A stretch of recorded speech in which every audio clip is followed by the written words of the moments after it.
¿Qué tal? Sean bienvenidos a esta nueva cápsula jurídica en la cual hablaremos sobre la prueba testimonial conforme a la legislación contenida en el Código Nacional de Procedimientos Civiles y Familiares. Como siempre, agradecemos su suscripción a nuestro canal y los invitamos a que compartan el contenido de este video con las personas que pudieran estar interesadas en el mismo. Y tal y como lo pueden apreciar en su pantalla, los temas que abordaremos a continuación son los siguientes. En principio hablaremos sobre el concepto o definición de testigo para posteriormente analizar el ofrecimiento de la prueba testimonial durante un proceso jurisdiccional conforme al Código Nacional de Procedimientos Civiles y Familiares, así como la preparación de esta prueba y su desahogo durante la audiencia de juicio. Y en este orden de ideas, conforme a la obra de Alejandro Torres Estrada, en general, testigo es la persona a la que le consta la realización de un hecho. El testigo judicial, ya de manera más específica, es el tercero ajeno a un proceso al que le constan algunos o todos los hechos sujetos a la litis. ¿Esto qué significa? Bueno, pues el testigo es una persona a quien le consta determinada circunstancia, pero en materia jurídica lo que nos interesa es que a ese testigo le consten hechos que forman parte de la litis, esos hechos que son controvertidos durante un juicio. Y por supuesto, el testigo es un tercero ajeno al proceso jurisdiccional. ¿Esto qué significa? Que el testigo no es ni la parte actora ni la parte demandada. Es una persona imparcial quien comparece ante el tribunal a manifestar lo que sabe sobre los hechos que forman parte de la litis. Es decir, no tiene o no debería el testigo de tener algún tipo de interés en el resultado del juicio. Y por supuesto, su declaración sirve al tribunal o al juzgador que conozca del litigio para poder emitir la sentencia que en derecho corresponda. Esto significa que el testigo coadyuva con el tribunal para resolver la controversia o en la solución de la controversia. Ahora bien, conforme al artículo 291 del Código Nacional de Procedimientos Civiles y Familiares, se podrá ofrecer la prueba testimonial para que cualquier persona que tenga conocimiento sobre los hechos relacionados al litigio comparezca a proporcionar su declaración testimonial a través del interrogatorio que oralmente se le formule. Este es el fundamento de la prueba testimonial conforme al Código Nacional de Procedimientos Civiles y Familiares. Y como nos podemos percatar, y lo hemos dicho anteriormente, el testigo es un tercero ajeno a las partes quien comparece ante el tribunal para rendir su declaración, y esa declaración se obtiene a través del interrogatorio que le sea formulado por las partes en juicio. A continuación, analizaremos cómo se lleva a cabo este interrogatorio. Ahora bien, hablemos ahora del ofrecimiento de la prueba testimonial. De acuerdo al artículo 274 del Código Nacional de Procedimientos Civiles y Familiares, las partes ofrecerán la prueba testimonial tanto en los escritos de demanda y contestación a la misma. Ese es el momento específico en el cual las partes tienen derecho a ofrecer pruebas y específicamente o de manera más concreta la prueba testimonial. Entonces, si las partes no ofrecen las pruebas en estos escritos, pues entonces perderán el derecho para hacerlo posteriormente. Ahora, esta prueba debe ofrecerse expresando con toda claridad cuál es el hecho o hechos que se pretenden demostrar o probar, declarando también el nombre y domicilio de los testigos. Entonces, tanto la parte actora como la parte demandada, al momento de ofrecer la prueba testimonial en el documento correspondiente, ya sea demanda o contestación a la demanda, hará referencia a cuáles son los hechos que pretende demostrar. Y también tiene que señalar con precisión tanto el nombre completo del testigo, es decir, su nombre de pila y sus apellidos, como los domicilios o el domicilio del testigo del que se trate. Ahora bien, hablemos ahora de la preparación de la prueba testimonial, y las reglas para ello están contempladas en el artículo 292 del Código Nacional de Procedimientos Civiles y Familiares, tomando en consideración que la preparación de las pruebas en términos generales se refieren a aquellos actos emitidos u ordenados por el órgano jurisdiccional con la finalidad de asegurar el desahogo de la prueba durante la audiencia, específicamente durante la audiencia de juicio. Y La regla general, tratándose de la prueba testimonial, es que las partes tienen la obligación de presentar a sus testigos. ¿Esto qué significa? Por ejemplo, si la parte actora ofrece como testigos a Raúl y Beto, pues entonces esa parte actora tiene la obligación de presentar a sus propios testigos el día en que tenga lugar el desahogo de la audiencia de juicio. Entonces, la parte actora tendrá la obligación de presentar tanto a Raúl como a Beto para el desahogo de esa prueba, es decir, para que el juez escuche sus declaraciones. Lo mismo sucederá con la parte demandada, estará obligada a presentar a sus propios testigos, pero durante la audiencia preliminar, que recordemos es el momento procesal en que tiene lugar la admisión de pruebas, entre ellas la admisión de la prueba testimonial, pues en esta audiencia preliminar el juez entregará las cédulas de notificación dirigidas al testigo. ¿A quién se las entregará? A las propias partes en caso de que lo soliciten. Por ejemplo, si la parte actora le solicita al juez que, a pesar de que ella se compromete a presentar a sus testigos el día de la audiencia de juicio, requiere que le entregue cédulas de notificación dirigidas a los testigos en donde se le informe mediante esa cédula al testigo la fecha, la hora y lugar en que tendrá lugar el desahogo de la audiencia de juicio, pues el juez tendrá que cumplir con esta petición y entregarles las cédulas, porque en muchas ocasiones los testigos requieren de este tipo de documentación para acreditar, por ejemplo, la ausencia en sus trabajos. Entonces, si las partes solicitan las cédulas, el juez las entregará y serán las propias partes quienes estarán obligadas a entregárselas a los propios testigos. No el juez va a buscar, como regla general, no va a buscar a los testigos para entregarles las cédulas. Esta es la regla general, que las partes, insistimos, tienen la obligación de presentar a sus testigos.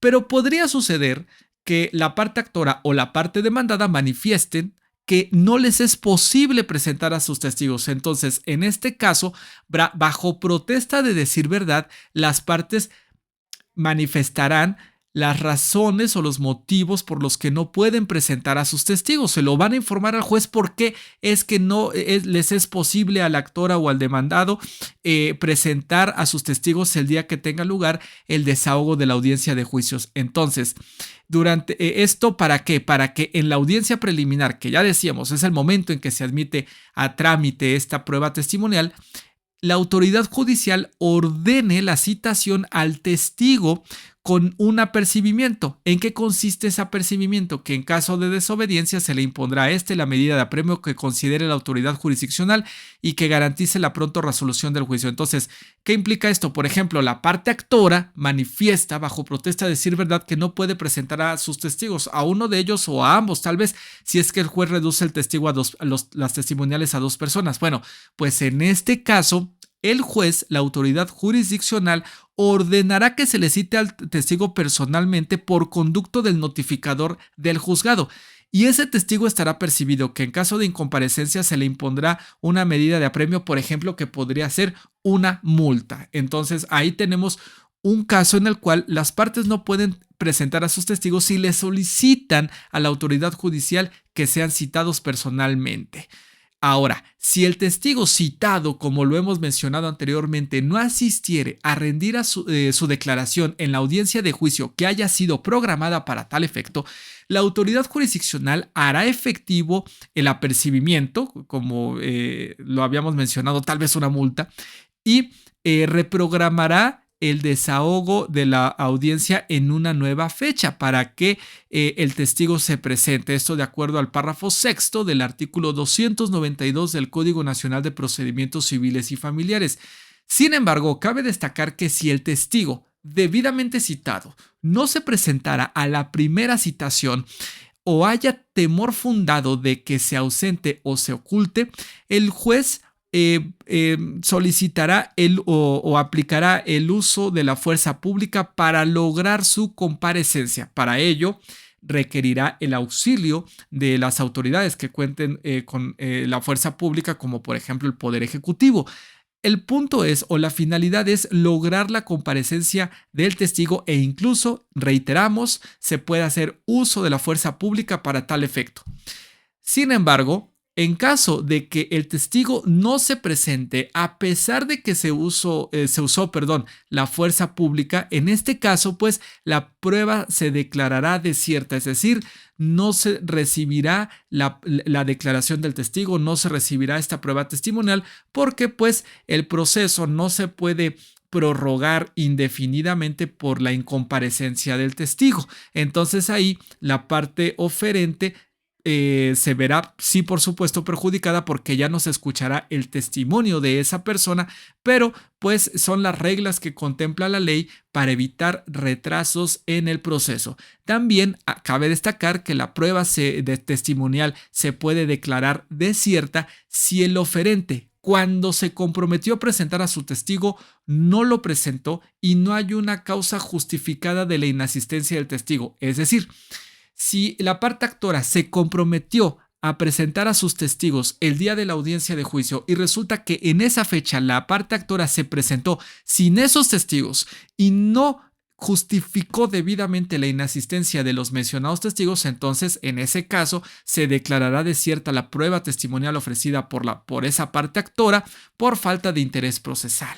Muy bien, ahora, igualmente será declarada desierta esta prueba testimonial en caso de que el señalamiento del domicilio de algún testigo resulte inexacto o tal vez el domicilio simple y sencillamente no existe o bien de comprobarse que se solicitó la citación de un testigo con el único propósito de retardar el proceso. Entonces, en estos casos, cuando, por ejemplo, la parte actora mencionó un domicilio que era inexacto, realmente no era ahí donde vivía el testigo, o el domicilio no existe, o se acredita que la parte actora ofreció la prueba testimonial, o la parte, seguramente sería la demandada, ofreció la prueba testimonial con la finalidad de retrasar el procedimiento, pues entonces, poniendo ahí un domicilio en donde no lo iban a encontrar o nadie le iba a abrir, etcétera, pues entonces en ese caso también la prueba será declarada desierta y no se recibirá posteriormente. Ahora bien, a continuación, analizaremos el desahogo de esta prueba, es decir, las reglas contempladas en el artículo 294 del Código Nacional de Procedimientos Civiles y Familiares. Número 1. Las personas que tengan la calidad de testigos serán protestadas para conducirse con verdad al iniciar la audiencia. Se recabarán sus datos generales, su domicilio, su escolaridad, su estado civil, etcétera. Y también se procederá a su traslado y separación en el área de testigos correspondiente hasta que sean llamados a declarar. ¿Esto qué significa? Bueno, pues es importante que los testigos se conduzcan con verdad, es decir, que mencionen lo que saben ante el tribunal, lo que les consta y no digan mentiras, y para ello se les toma la correspondiente protesta. Pero después de ello y después de recabar sus datos generales por parte del juez, se procede a su traslado a una habitación especial en donde los testigos tendrán que esperar su turno cuando sean llamados. ¿Por qué los testigos son separados o por qué son llamados o llevados, mejor dicho, a esta habitación especial de espera? Bueno, porque lo que se trata de evitar es que los testigos se comuniquen entre sí para responder en el mismo sentido o responder de la misma forma a las preguntas que sean formuladas durante el interrogatorio. ¿Por qué? Porque la declaración de los testigos debe ser espontánea y lo que diga un testigo no debe estar influenciado por lo que dijo otro testigo. Entonces, mencionemos un ejemplo. Si la parte actora ofreció dos pruebas testimoniales, entonces los dos testigos serán enviados a esta habitación para que esperen su turno y entonces uno pasará sucesivamente después de otro. Entonces, ¿esto qué significa? Por ejemplo, si son dos testigos que se llaman Raúl y Beto, primero será llamado a declarar Raúl y Beto permanecerá en la sala para que no escuche lo que diga Raúl. Una vez que concluya la declaración de Raúl, será llamado Beto también a declarar sin haber escuchado a Raúl, con la finalidad de que la declaración de Beto sea espontánea y no utilice lo que dijo Raúl para que sus declaraciones sean coincidentes. Ahora bien, Número 2. El interrogatorio estará a cargo de la parte oferente, quien será responsable de justificar la credibilidad e idoneidad del testigo. ¿Esto qué significa? Que si la parte actora ofreció la prueba testimonial, el abogado de la parte actora es quien interrogará a sus propios testigos. Reiteramos, si los testigos de la parte actora son Raúl y Beto, entonces el abogado de la parte actora es quien interrogará tanto a Raúl como a Beto. Y entonces tienen que hacer, el abogado tiene que construir un interrogatorio que genere credibilidad en el ánimo del juzgador de que sus declaraciones son veraces, que es cierto todo lo que están diciendo y además de que son los testigos idóneos, de que les consta lo que ellos están manifestando, es decir, por ejemplo, que fueron testigos presenciales. Y también deberán de plantear como decíamos, pues la parte actora por conducto de su abogado o la parte demandada por conducto de su abogado o su abogada plantearán el interrogatorio correspondiente conforme a los hechos controvertidos que son objeto de la prueba. Ahora bien, número 3, puede existir la posibilidad de un contrainterrogatorio que estará a cargo de la contraparte. ¿Esto qué significa? Por ejemplo, el testigo número 1, que se llama Raúl, quien es testigo de la parte actora, comparecerá a declarar y en principio será interrogado por el abogado de la parte actora. Entonces, una vez que el abogado de la parte actora haya interrogado a Raúl, insistimos, Raúl es testigo ofrecido por la parte actora, bueno, posteriormente al interrogatorio del abogado, se le dará el uso de la voz al abogado de la contraparte, es decir, de la parte demandada, para que formule, si es que así lo desea, un contrainterrogatorio a ese mismo testigo, Raúl. Entonces, como decíamos, el contrainterrogatorio estará a cargo de la contraparte, quien podrá formular preguntas tendientes tanto a desvirtuar la credibilidad del testigo, tal vez el abogado de la parte demandada pretende hacer preguntas para que se demuestre que el testigo tiene contradicciones en su declaración y que por lo tanto no le constan los hechos. Y también incluso podríamos hablar que estas preguntas podrían estar relacionadas con la falta de idoneidad del testigo en su declaración.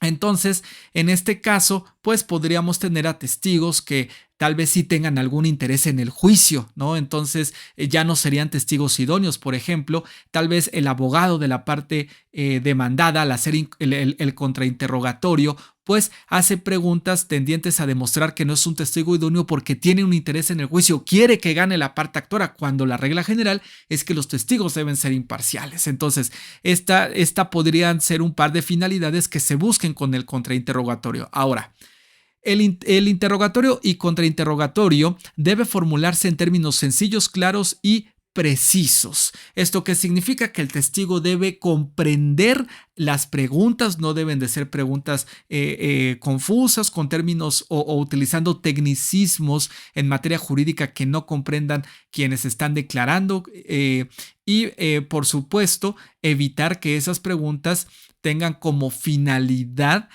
confundir al testigo para que caiga en error. Entonces, por eso las preguntas deben ser sencillas, claras, precisas y deben dirigirse a los hechos controvertidos objeto de la prueba. ¿Esto qué significa? Hay que evitar durante el interrogatorio y contrainterrogatorio preguntas ociosas que no tengan nada que ver con el asunto. Será libre y directo este interrogatorio y se hará bajo la completa responsabilidad de quien los formule. Ya lo decíamos, son los abogados de las partes quien hacen los interrogatorios atendiendo a los fines propios de su postulación y debate. Es decir, para el oferente seguramente hará las preguntas para acreditar los hechos en materia de la litis y que justifican su pretensión, y la parte demandada seguramente decidirá formular un interrogatorio con el objetivo de generar incredulidad en la declaración del testigo, restar credibilidad en lo que haya dicho durante la audiencia de juicio y también demostrar su falta de idoneidad. Ahora bien, agotado el interrogatorio del oferente, como decíamos, se procederá al contrainterrogatorio de la contraparte sin perjuicio de poder formularse un reinterrogatorio a cargo del oferente o recontrainterrogatorio a cargo de la contraparte respectivamente, sin que puedan autorizarse preguntas que debieron formularse con anterioridad. ¿Esto qué significa? Bueno, si nosotros estructuramos estas participaciones en orden cronológico, en principio tomando el ejemplo de la parte actora y sus testigos Raúl y Beto, vamos a pensar que el primer testigo es Raúl. El interrogatorio es formulado por el abogado de la parte actora a este testigo de nombre Raúl. Después, como ya lo habíamos dicho, se le da el uso de la voz al abogado de la parte demandada si es que quiere hacer un contrainterrogatorio. Si así lo hace, terminado ese contrainterrogatorio, una vez más el juez le da el uso de la voz al abogado de la parte actora en caso de que quiera formular un reinterrogatorio, que va, insistimos, después del contrainterrogatorio, ya que pues tal vez el abogado se percate de que en el contrainterrogatorio se hicieron algunas preguntas y el testigo dijo información que tal vez debe ser aclarada, ¿no? Entonces podría ser esta la oportunidad de hacer un reinterrogatorio. Y terminado ese reinterrogatorio por la parte actora, una vez más, por segunda ocasión, se le da el uso de la voz a la parte demandada para, en su caso, hacer un recontrainterrogatorio a ese mismo testigo, Raúl. Entonces, aquí podemos darnos cuenta cómo un mismo testigo que en el ejemplo Raúl está contestando a un interrogatorio, contrainterrogatorio, reinterrogatorio y recontrainterrogatorio. Entonces, aquí el juez tiene que vigilar que no se hagan preguntas que se hicieron anteriormente, es decir, que al testigo no le estén formulando preguntas repetitivas, por ejemplo, que en el contrainterrogatorio no se hagan preguntas que ya se habían hecho en el interrogatorio, o lo mismo que en el reinterrogatorio no se hagan preguntas que ya se habían hecho en el interrogatorio o en el contrainterrogatorio. Muy bien, ahora, cada una de las partes tiene el derecho de objetar las preguntas formuladas por su contraparte, es decir, oponerse a que esa pregunta sea calificada como legal y en consecuencia que no conteste el testigo. Por ejemplo, la parte demandada hace un contrainterrogatorio respecto de ese testigo Raúl, regresando al mismo caso. Entonces, la parte actora, al escuchar alguna de las preguntas del contrainterrogatorio, podría objetarlas para evitar que el testigo conteste. Entonces, en este caso, quien haga la objeción tiene que exponer brevemente las razones que sustentan su objeción, es decir, por qué se opone a que la pregunta sea calificada como legal. En este caso, quien formule la pregunta, en el ejemplo la parte demandada, será escuchada ya sea para que defienda o retire la pregunta, es decir, si la parte actora objeta la pregunta de la parte demandada, esta última tendrá la oportunidad de decidir si defiende la pregunta con la finalidad de que el testigo la conteste, pues entonces manifestará los motivos de su defensa, o bien puede ser que diga el abogado de la parte demandada: retiro mi pregunta y hago alguna otra o la reformulo. Y entonces, sobre todo, si la persona que hace la pregunta, por ejemplo, la parte demandada, defiende esa pregunta para que el testigo conteste, pues entonces aquí el juez tendrá que resolver esa objeción hecha en el ejemplo por la parte actora. Ahora bien, están permitidas las preguntas para destruir la idoneidad y la credibilidad del testigo, como ya lo habíamos dicho, pero hay que poner atención en esta cuestión que está contemplada en el Código Nacional, consistente en que, además de la pregunta, podrán exhibirse y ofrecerse en su caso pruebas documentales para justificar esa falta de idoneidad o credibilidad.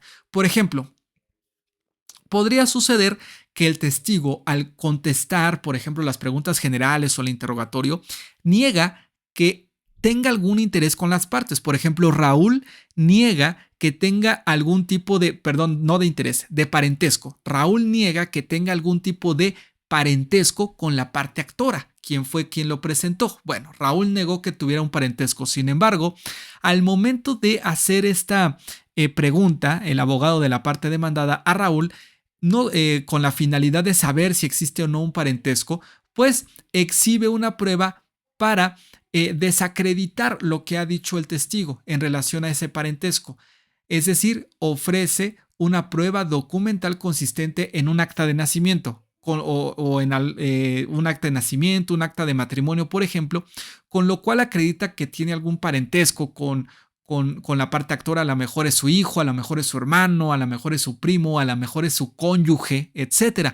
Entonces aquí el problema no es que el testigo tenga un parentesco con la parte actora. Por supuesto que los parientes de las partes pueden ir a declarar. El problema fue que el testigo negó ese parentesco y entonces el abogado de la parte contraria demostró lo contrario, es decir, demostró que sí tienen un parentesco y en esa misma audiencia exhibió una prueba documental. Entonces, en este caso, cuando se ofrezcan pruebas para destruir la idoneidad o credibilidad del testigo, solo son admisibles las pruebas documentales. No se puede ofrecer una prueba testimonial para desacreditar a un testigo, por ejemplo. Entonces, el juez resolverá lo conducente en la sentencia definitiva, es decir, ya esta prueba que fue ofrecida por las partes para desacreditar al testigo se resolverá en el momento en que se dicte la sentencia definitiva. Siguiente regla: la autoridad jurisdiccional cuenta con la facultad de hacer las preguntas que estime conducentes a las personas que se presenten a la audiencia de juicio en calidad de testigos, siempre y cuando estas preguntas sean de naturaleza aclaratoria, sin incorporar información adicional que correspondía generar a las partes involucradas. Entonces, ¿esto qué significa?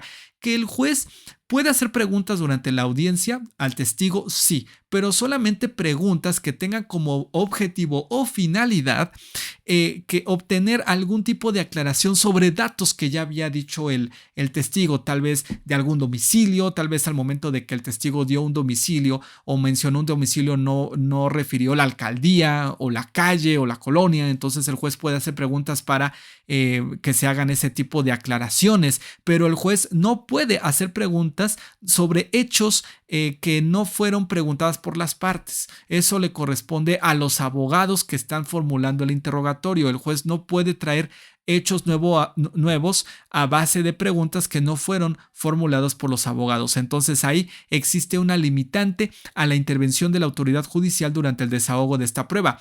Pero esta regla que acabamos de mencionar no aplica para la materia familiar, en cuyo caso la autoridad jurisdiccional estará facultada para cuestionar a la persona sin algún tipo de limitación. Entonces aquí el juez sí puede hacer preguntas en materia familiar sobre hechos o relacionadas con hechos que no hayan sido referidas por los abogados de las partes. Esto en aras de allegarse de la verdad material, o también lo pueden hacer los jueces en materia familiar cuando adviertan violaciones a derechos humanos. Y con esto concluimos el video de esta ocasión. Ustedes pueden visualizar en su pantalla la bibliografía que fue consultada para la creación del mismo, y una vez más los invitamos a suscribirse a nuestro canal y también activar la campana de notificaciones para que estén enterados sobre nuestro nuevo contenido. Muchas gracias y hasta la próxima.